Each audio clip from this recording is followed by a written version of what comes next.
Today, we're going to be covering a really short essay, and this one is actually an opinion piece that was published by famous VC investor Michael Moritz, often known as Mike Moritz. He was a partner at Sequoia. I'll give a quick background on him really quickly, and I'll talk about this piece. So Mike Moritz is fascinating. He actually started off his career as a journalist at Time magazine, and he actually wrote also the earliest book on Apple and Steve Jobs, which is The Little Kingdom. And interestingly enough, back when he was a journalist at Times Magazine, Steve actually contracted Michael Moritz to document the development of the Mac. He actually hired him to basically come and profile this kind of, historical moment in the making. And he actually dubbed Michael Moritz Apple's historian. Incredibly enough, fast forward a couple of years, and Michael Moritz had done a bunch of research. A piece ends up getting published under his names at the Times Magazine. He ends up saying his editor took a bunch of liberties. Long story short, Steve reacted very negatively to this piece and effectively broke off all communication with Michael Moritz. So that's the kind of complicated background that Mike Moritz had with Steve Jobs. We're in the middle of profiling, Steve Jobs, and as part of that, we're looking at him through the lens of a bunch of people that worked with him closely. We're looking at, Nolan Bushnell, who was the first person to hire at Atari. We're looking at Insanely Simple and Ken Segal, who worked with Steve as a creative director at Chiat Day. We're going to be looking at Steve through the lens of Tony Fadell, who wrote the book Build and who was famous for basically coming on to help launch the iPod. Mike Moritz is, a fascinating he provides a fascinating perspective on Steve that I think no one else captured. And so the piece that we're going to focus on today, it's called Imitators Take Note. Steve Jobs was more than a showman. What's interesting about it is it's actually an opinion piece that Michael Moritz published in the Financial Times in November 2015. And the basic idea of this, and I think what's so fascinating about it, is it looks at the success of Apple through the lens of how capital efficient the company was. And that Steve, as ambitious as he was, as well known as he is for a showman, was actually an incredible operator. And a lot of Apple's success was due to basically financial discipline. And so that's the backstory here. It's kind of complicated. I wanted to share all of that up front. And what I'm going to do is just read the piece and I'll add commentary as always. But this is another fascinating perspective on Steve Jobs. Habits adopted during a company's early years influence performance is kind of the synopsis of this piece. Okay, I'll go ahead and jump into the text. It's easy to forget that when he was a student, the man who brought us the Macintosh, iPhone, and iPad, and with his little finger Pixar, collected bottle caps to make ends meet. The need to stretch every nickel informed the way Apple was run during the early days. It's on that spell, rather than the enormous public profile commanded by Steve Jobs in his later years, that would-be emulators should dwell. And again, this is kind of hidden commentary for startup companies today. And Mike Moritz is going to jump in, talk a little bit about some of the ills that he sees. But the reason he's, giving this perspective on Steve Jobs and Apple is that it's very different. And it's, being capital efficient is no longer the norm, and yet it's still always the best way to build a business. Lost in the millions of words devoted to Jobs, since his sad and untimely death is what established Apple in the first place, an approach to business far removed from the techniques employed by the managers of the 3 or 4-year-old subprime unicorns that command billion-dollar valuations. Now, this paragraph I'm probably going to read twice is really important. Peruse Apple's initial public offering prospectus, and the numbers are startling. In the year preceding its flotation in 1980, Apple recorded sales of $117 million and pre-tax income of $24 million. It did this in a market cluttered with dozens of companies making personal computers and with a payroll of about 1,000 people, almost half of whom, believe it or not, were engaged in manufacturing. Apple's initial public offering, which raised $90 million, valued the company at $1.2 billion. Multiply these numbers by 3 if you're comparing them with current dollars. So let's say that's, $3.6 billion, $4 billion today was the valuation Apple floated at. Apple's 2 founders and their chosen chief executive owned about 40% of their creation, largely because they had been so efficient and parsimonious, effectively very frugal, with the small amount of outside capital that they had raised. Apple became a public company in a month when the prime rate stood at 21.5%. That's incredible.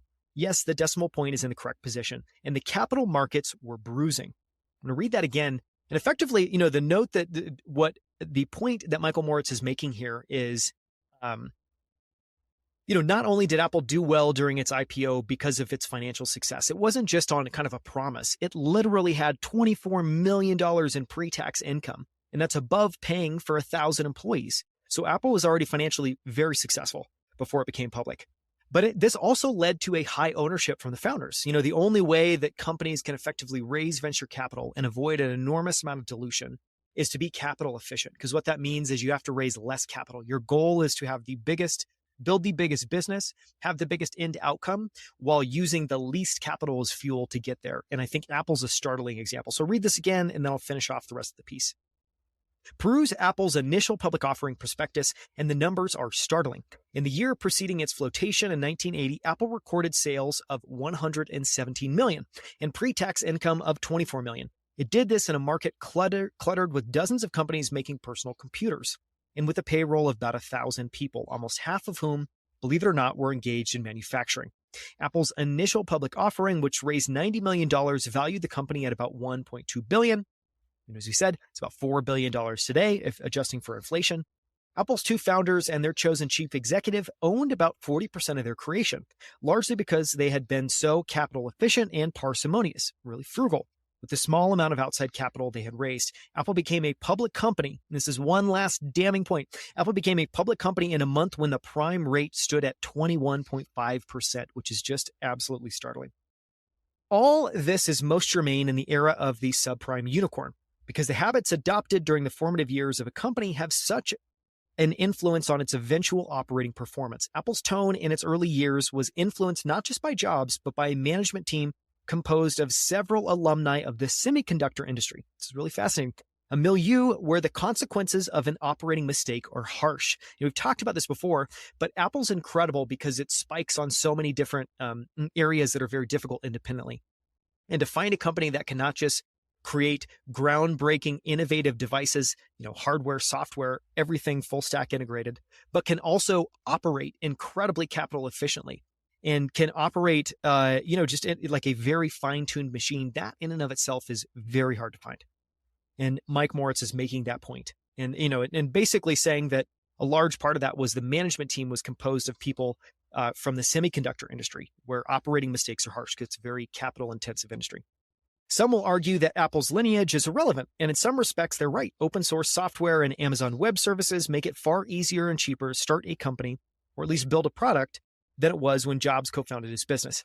On the flip side, at least in Silicon Valley, it is also more difficult and expensive to build a company up than it was at the end of the 1970s and early 1980s. The fact that there are more technology behemoths, Amazon, Apple, Google, Facebook, Microsoft, than at any time in history makes life tougher for startups. These companies, together with a raft of smaller, rapidly growing, profitable ones, and increasingly several Chinese businesses with Silicon Valley outposts, are run by people eager to conquer new frontiers. That has had a dramatic effect on the cost of startup labor. It's very true. It's very expensive today, and there's a lot of competition for the best talent. And as a result, so it's effectively the point Mike's making here is, tools in kind of the software foundations you might need to at least build a product, but potentially build a technology company are cheaper than ever. But startup labor is more expensive than ever, and it's because we're just in this hyper-competitive era. Every capable person, whether their forte is engineering or sales or marketing, will be keenly fought over. And the large companies with their ample profit margins and huge cash flows are prepared to pay king's ransoms to retain their best and brightest or recruit the smart graduates. Add to that a large rise in the cost of property and the lookalike companies sprouting up all over the world, and it's clear Silicon Valley is more expensive in real dollars than 40 years ago.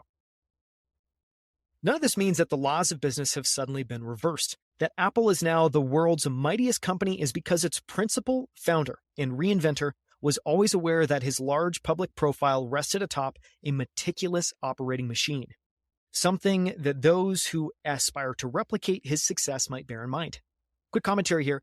Obviously, the meticulous operating machine early on was Tim Cook, and this is why Tim was the predecessor that Steve Jobs picked. And, one of the fascinating things, again, I talked about, the fact that Apple spikes both on exceptional operating and exceptional innovation and kind of this full stack creation of breakthrough devices. That is incredibly rare.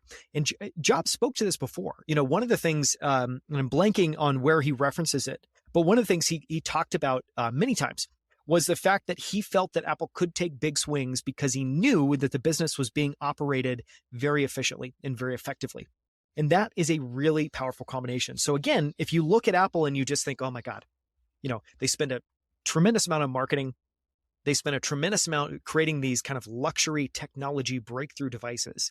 If that's all you see, and what you don't see is that this rests on top a company that produced real cash flow. Again, talking about, the year before its IPO, sales of 117 million and pre-tax income of 24 million.